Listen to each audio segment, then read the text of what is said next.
ആഖിറത്തിൽ അധികാളും പരാജയപ്പെടുന്ന വിഷയം biology, physics, chemistry, botany. ഇതൊക്കെ നോക്കുമ്പോൾ അധികാളും കൊമേഴ്സിൽ പരാജയപ്പെടുന്നത് ഏതിലാ? അക്കൗണ്ടൻസിക്ക് അല്ലേ?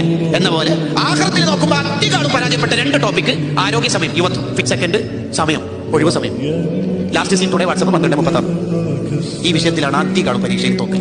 അതാണ് നബി സല്ലല്ലാഹു അലൈഹി വസല്ലം തങ്ങൾ പറഞ്ഞത്, നിഅമതാനി മഖ്ബൂലുൻ ഫീഹിമാ കസീറുൻ മിനൻ നാസ്. ഇവിടുത്തെ ബയോളജി, കെമിസ്ട്രിയിൽ ഇംപ്രൂവ്മെന്റ് സെപ്പറേഷനുണ്ട്, ആഖിറത്തിൽ അതില്ല. ഇംപ്രൂവ്മെന്റ് സെപ്പറേഷൻ എഴുതാൻ പോയിക്കോട്ടെ, എക്സാം സെന്ററിൽ നിന്ന് ചോദിക്കുകയൊക്കെ ചെയ്യും. ആഖിറത്തിൽ നരകത്തിലെത്തിയ മനുഷ്യൻ അള്ളാഹിന്റെ അടുത്ത് ചോദിക്കും, എന്നെ ഒന്ന് ദുനിയാവിലേക്ക് തിരിച്ചേക്കോ. എന്തിനാണാവോ? എന്തിനാ? അള്ളാഹ് ചോദിക്കും, എന്തിനാ? ഞാൻ ആഖിറത്തിന്റെ ദുനിയാവിലെത്തിയിട്ട് നന്നായിക്കോളാം എന്ന് പറഞ്ഞാൽ ശരിക്കും പഠിച്ചിട്ട് പരീക്ഷ എഴുതിക്കോളാം. അപ്പൊ അള്ളാഹു ചോദിക്കും, എത്ര വയസ്സിലാണ് മരണപ്പെട്ടെ? എത്ര? 38 വയസ്സിൽ പെട്ടെന്ന് ആക്സിഡന്റിൽ മരിച്ചു പോയതുകൊണ്ട്. ഓ പാവം, 38 വയസ്സിലാണ്. അതേ 38 വയസ്സിലുള്ള അബ്ദുള്ളയും റിയാസും ഫവാദും അതല്ലേ സ്വർഗത്തില്?